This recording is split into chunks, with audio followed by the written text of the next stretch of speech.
महाराष्ट्र में क्या बीएमसी चुनाव से पहले कुछ बड़ा खेल होने वाला है? ये सवाल इसलिए उठ रहा है और सोशल मीडिया पर भी इसकी चर्चा इसलिए भी है और तमाम लोगों के मन में यह सवाल है क्योंकि देवेंद्र फडणवीस ने विधान परिषद में एक बयान दिया जिसकी चर्चा खूब हो रही है। उन्होंने उद्धव ठाकरे को महायुति में शामिल होने का खुला ऑफर दे दिया। हालांकि इसके बाद उद्धव ठाकरे ने भी पलटवार किया, लेकिन अब ये वीडियो सोशल मीडिया पर वायरल है और ऐसी कयासबाजी हो रही है कि उद्धव ठाकरे देवेंद्र फडणवीस के साथ जा सकते हैं। दरअसल विधान परिषद में नेता प्रतिपक्ष अंबादास दानवे का कार्यकाल खत्म हो रहा है और अंबादास दानवे शिवसेना यूबीटी गुट से हैं और उनके कार्यकाल पर बोलते समय सीएम देवेंद्र फडणवीस ने उद्धव ठाकरे से मजाकिया अंदाज में कहा कि उद्धव जी 2029 तक तो वहां यानी विपक्ष आने का अपना स्कोप बचा नहीं है। हाँ, आपको यहां आना है तो सोचा जा सकता है, लेकिन उस पर भी विचार अलग ढंग से किया जाएगा। और वहीं मुख्यमंत्री के इस बयान के बारे में जब देवेंद्र फडणवीस के बयान के बारे में उद्धव ठाकरे से पूछा गया तो उन्होंने मीडिया से कहा कि सबको छोड़ दीजिए, ये सब हंसी मजाक की बातें हैं। देवेंद्र फडणवीस और उद्धव ठाकरे का बयान सुनिए। पळवापळवी करतात म्हणून उद्धवजी आता उद्धवजी 29 पर्यंत तर काही स्कोप नाही। ऐका 29 पर्यंत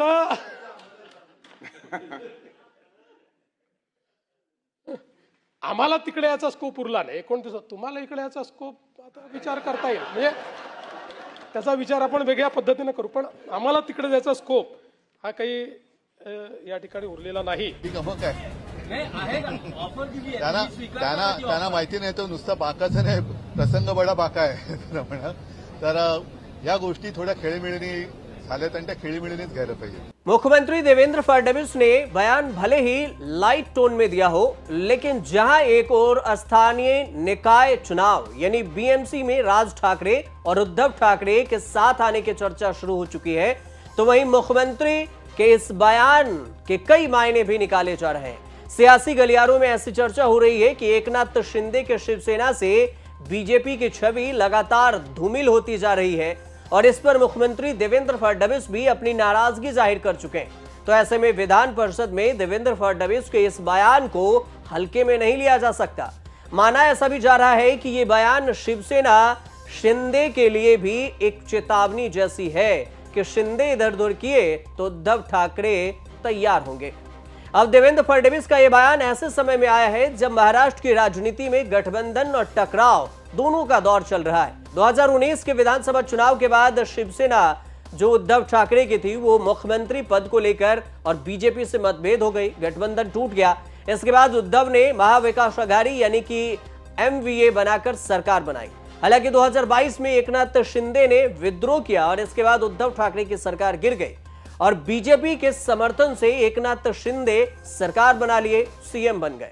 2024 में जब विधानसभा चुनाव हुआ तो शिंदे से ज्यादा सीटें बीजेपी को मिली और शिंदे को सीएम के कुर्सी से हटाकर बीजेपी ने देवेंद्र फडणवीस को सीएम बना दिया।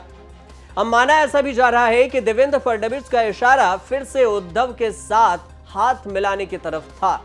सीएम के बयान से यह भी साफ हो जाता है कि बीजेपी पहले से ही इसके लिए तैयार है और उसे फौरी तौर पर बीएमसी में फायदा होने की भी उम्मीद है अगर बीएमसी चुनाव से पहले हाथ मिला ले तो।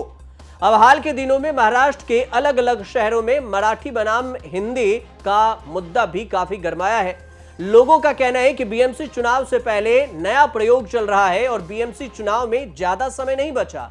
पिछले चुनाव में बीएमसी पर उद्धव की अगुवाई वाले शिवसेना यानी यूबीटी ने कब्जा जमाया था और अब हंसते हुए देवेंद्र फडणवीस ने सब कुछ बुलाकर नई दोस्ती का ऑफर दे दिया है। तो क्या महाराष्ट्र में बीजेपी के साथ उद्धव ठाकरे आएंगे या फिर जा सकते हैं?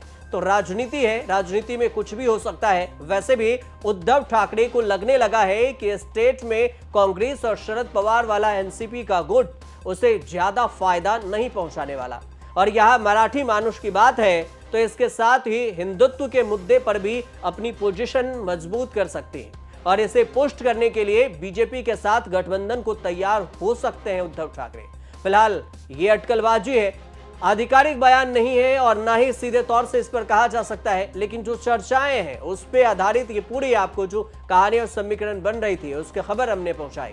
अगर सही लगे तो चैनल से जुड़िए और देखते रहिए न्यूज़ तक।